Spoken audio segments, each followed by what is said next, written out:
Good morning friends. Next video में अपने चर्चा की थी लीफ स्पॉट या टिक्का डिजीज़ ऑफ ग्राउंडनट के बारे में। तो अब अपने चर्चा करने जा रहे हैं पीनट क्लम्प वर्म डिजीज़ के बारे में। तो आइए अपने शुरू करते हैं।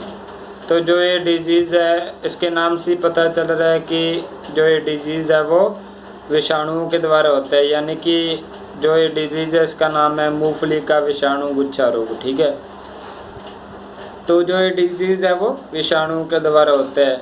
ठीक है, जो इसमें मुख्य रूप से हैं जैसे आंध्र प्रदेश, गुजरात, तमिलनाडु, पंजाब, राजस्थान, ये जो क्षेत्र हैं वहाँ पर यह रोग मुख्य रूप से देखने को मिल जाता है। ठीक है, प्राय यह रोग है जो वो लगभग अपने रेतीली मृदाओं में देख सकते हैं। ठीक है, तो अब बात करते हैं इसके सिम्टम्स के बारे में। ठीक है, तो जो ये डिजीज़ है इसमें जो डिजीज्ड प्लांट होंगे वो लगभग सोविंग के 30 से लेकर 35 दिन में लगभग दिखाई देने लग जाते हैं। ठीक है, तो डिजीज्ड प्लांट में होता क्या है कि जो शुरुआत में जो प्लांट होता है वो काफ़ी छोटा रह जाता है। ठीक है, छोटा रहने के बाद वो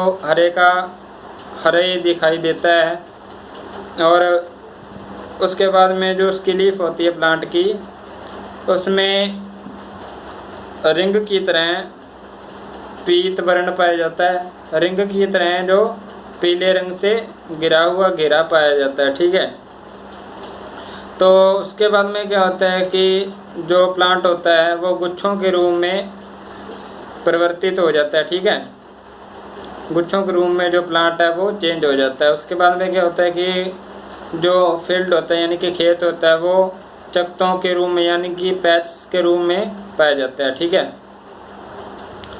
तो जो ये डिजीज़ है इसके होने के बाद में जो यील्ड प्राप्त होती है उसमें भारी कमी हो जाती है। ठीक है, जो प्लांट होता है उसमें जो फ्लावर होता है वो खिलता तो ज़रूर है, पर उसमें बालियाँ हैं जो वो नए मात्र यानी कि नैगण्य बनने की संभावना रहती है। ठीक है, मतलब कि नए मात्र बालियाँ बनती है। ठीक है, जिससे आपको पता है कि और जो उपज प्राप्त होगी वो उसमें भारी कमी हो जाएगी। ठीक है, और अब बात करते हैं इसके जो रोगजनक है यानी कि पैथोजन है उस पर। ठीक है, तो जो इसका पैथोजन है वो है इंडियन पीनट क्लम्प वायरस। ठीक है, IPCV। ठीक है, तो जो ये डिजीज़ है वो है सोयल एंड सीड बॉर्न। ठीक है, उसके बाद में जो ये डिजीज़ है उसका ट्रांसमिशन होता है पॉलीमिक्सा ग्रेमिनिस के कारण। ठीक है,